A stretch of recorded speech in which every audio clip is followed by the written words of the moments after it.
My husband and I bought our cute little house on the numbered streets in July of 2014. Got into the home, and because it was built in 1910, obviously needed some renovation. Decided to use the short-term rental platforms, Airbnb and VRBO, to see if we couldn't bring in additional income to be able to put back into our home. We don't have a short-term rental yet. My husband and I, we rehab historic properties. We have a couple. We're working on one right now on South Ridge, and we plan to short-term rent that. We have a wonderful historical neighborhood, and one of my neighbors next door to me has Airbnb home. I have enjoyed all the company that I've met next door and talk over the fence, talk with the people. We have something that hotels don't offer. We have people coming for funerals and weddings and baby blessings in BYU, Idaho, and they're traveling with more than just 2 people or 4 people. If they could have gone to a hotel and they could have hung out in their hotel room with all their cousins, and they're all traveling from out of state, and it's the one time they get to see each other, and no, they get to come to our house. We have 4 bedrooms and 2 baths and a nice open family room where they can sit down and chat and play in the backyard and have a good time. A hotel can't do that. I've had guests over the last 3 years from 25 countries, and they are pretty passionate about seeing what America is really like, and they see that best in a residential neighborhood. They talk to the neighbors, they see the houses we live in, they see what we do for recreation, they eat at local restaurants, they go to local events, they go to our concerts, they go to our green belt, and they spend their money on pursuits where the money stays locally. They want to be immersed in our community and live like a local, and that's what short-term rental does for them. By having Airbnb people in, they can see it. They can see the whole district, and most of the people that come in are very conscious of where they're at. We don't have any traffic problems. We don't have any parties and that whatever. Because we're in the residential neighborhood, seems like we have more problems with apartments that we have in the area than we do with Airbnb. We're excited about our short-term rental on 12th Street. We have the choice to short-term it, long-term it, or sell it, and we were excited to short-term it so that we could spend more time in the property. We're going to come mow the lawn. We hired a local lawn tech, local company, to come fertilize our grass. We come in and check on the property, and we shovel the snow in the winter time. We've had several problems in the home as far as a water heater go out. We hired a local plumber to come and fix that.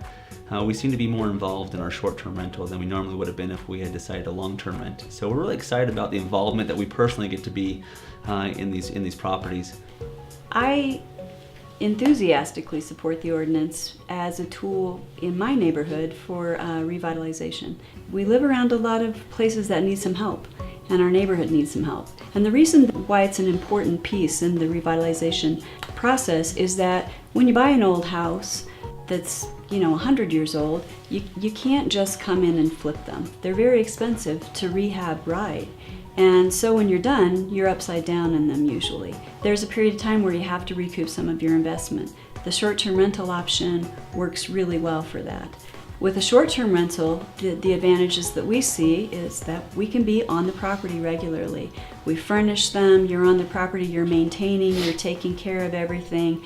And at the end of the period of time that you decide to sell your investment, it's still in really good condition because you've been in charge of it. Another thing in our neighborhood that we have a lot of are these little mother-in-law cottages that are sort of tucked in a backyard or on an alley. They don't have garages or they don't have much of a yard. And they're kind of a hard sell, and they end up getting really run down and being difficult properties in the neighborhood. But they're perfect for short-term rentals. People that are coming in for a week or 2 weeks or a few nights, they don't need closets and yards and garages. And they meet the needs, and they're not too small, and they're just right. They become an asset to the neighborhood.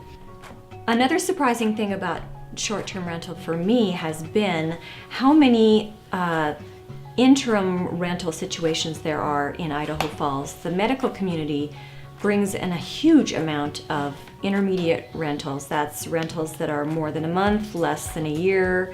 I really enjoy the fact that I can fill the need of intermediate rentals and short-term rentals. I think that they're essential to my business that they go together. I'm not sure if I had to rely only on intermediate rentals, if I would be able to be booked a big enough percentage of the time that it would be as good of an outcome for me. You really need to fill in those gaps with people that are here for 2 days, a week, 10 days, 2 weeks. It's been a boon to me, and because of my historical home, that these people come and travel and whatever, and that's why I think this ordinance is so good that it helps our whole neighborhood, and we hope that more people will come back to our area and do all the things that are available in the city. It's supplied me with an additional occupation as well as additional income. We're able to travel more. We're able to beautify our home and beautify the neighborhood. The ordinance that we're looking at brings in so many out-of-town people that really enjoy loving being in a historical district and traveling here, and then they go somewhere else. So I totally support this ordinance. I'm really excited that Idaho Falls is so forward thinking and open to doing this. It's one of the things that makes me proud to be an Idaho Falls citizen, because everyone I've talked to so far at the city of Idaho Falls has been so open-minded and so supportive of this. I'm really excited and grateful that they're open to short-term rentals.